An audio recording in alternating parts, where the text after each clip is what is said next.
لیکن صاحب پہلے کہہ چکی ہے کہ ہم اپنا پولیٹیکل سٹرگل کنٹینیو کریں گے. پولیٹیکل سٹرگل میں سارا کچھ آتا ہے, پیسفل پروٹیسٹ کرنا, جلسہ کرنا, آپ نے ریلی نکالنا, اگر پرامن ریلی نکالنا, یہ فنڈامنٹل رائٹ کا حصہ ہے.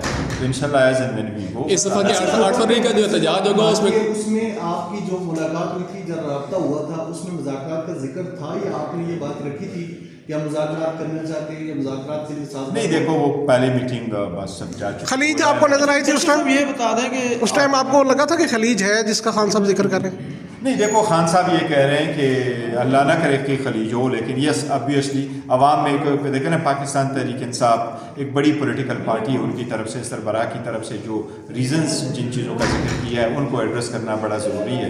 اگر کوئی بھی نہیں ہے تو وہ دیکھو وہ ایک سبسٹینشیل ایشوز ہے جس کی وجہ سے ایک پولیٹیکل پارٹی آئسولیٹ ہو رہی ہے. اور اگر آپ ایک پولیٹیکل پارٹی کو, جو اتنی بڑی پولیٹیکل پارٹی ہو جس کے چاروں صوبوں میں پریزنٹیشن ہو, جس میں ہر واک آف لائف کے لوگ ان کے ساتھ شامل ہو, اگر ان کو اسپیس نہیں مل رہا, ان کی جو ریزرویشنز ہیں ان کو پراپرلی ایڈریس نہیں کیا جا رہا, تو اس سے خلیج بڑھے گا. اور اس کی وجہ سے کیا ہوگا کہ جو لوگ جمہوریت پسند نہیں ہیں, جو انتہا پسند ہے, جو شدت پسند ہے, جو لوگ ہارڈ لائنرز ہیں, جو لوگ جمہوریت اور پارلیمان پہ بلیو ہی نہیں کریں, ان لوگوں کو اسپیس ملے. دیکھیے خان صاحب نے کل اوپنلی کہا ہے, جیل میں جب ملاقات ہوئی ہے, مجھے وکیل بھی تھے وہاں, 9 جرنلسٹ بھی تھے, خان نے ان کو ایڈریس کیا اور خان صاحب نے کہا کہ میں نے ایک لیٹر لکھا ہے, چیف آف آرمی اسٹاف کو لیٹر لکھا ہے, میں نے پرسنلی اس لیٹر کو ابھی تک دیکھا نہیں ہے, پڑھا نہیں ہے, کیونکہ میں 2 ڈیٹوں پہ نہیں جا چکا تھا.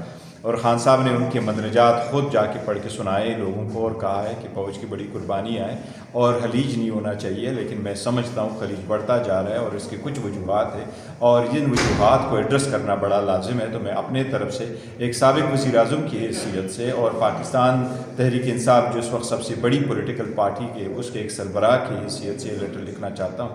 تو خان صاحب نے اپنے دل کا اظہار وہاں کھل کر کے کیا ہے کہ دیز آر دا ریزنس, اور ان کی طرف سے اگر کوئی رسپانس آتا ہے تو ہم ویلکم کریں گے, ہونا چاہیے. دیکھیے جتنی سختیاں ہوئی, جس طریقے سے خان صاحب نے اس کا اظہار کیا ہے, خلیج کسی صورت نہیں ہونا چاہیے, یہ الفاظ خان صاحب نے استعمال کیا. اور خان صاحب نے یہ بھی لفظ استعمال کیا کوٹ ان کوٹ کہ یہ چیزیں ہو رہی ہیں جس کی وجہ سے نزلہ فوج وہ پاکستان فوج ہے, اور فوج میں ہم کوئی وہ نہیں کرتے, چاہے وہ سربراہ ہو, چاہے وہ ادارہ ہو, فوج ہماری ہے. یہ خان صاحب کے الفاظ تھے, لیکن ہمارا کوئی رابطہ نہیں ہے. اگر آپ مذاکرات کی طرف اشارہ کر رہے ہیں تو ہمارے مذاکرات پہلے جو کنٹیکٹ اسٹیبلش ہوا تھا وہ ضرور تھا, وہ اکتوبر میں ہوا تھا. اس کے بعد ایک میٹنگ کا جس کا میں ذکر کر چکا ہوں کہ ایک میٹنگ ہماری ہوئی تھی, وہ لا اینڈ آرڈر سچویشن بھی تھی اور پولیٹیکل ڈسکشن نہیں تھی ہماری, اور کوئی نہ میٹنگ ہوئی ہے نہ کوئی ایسی.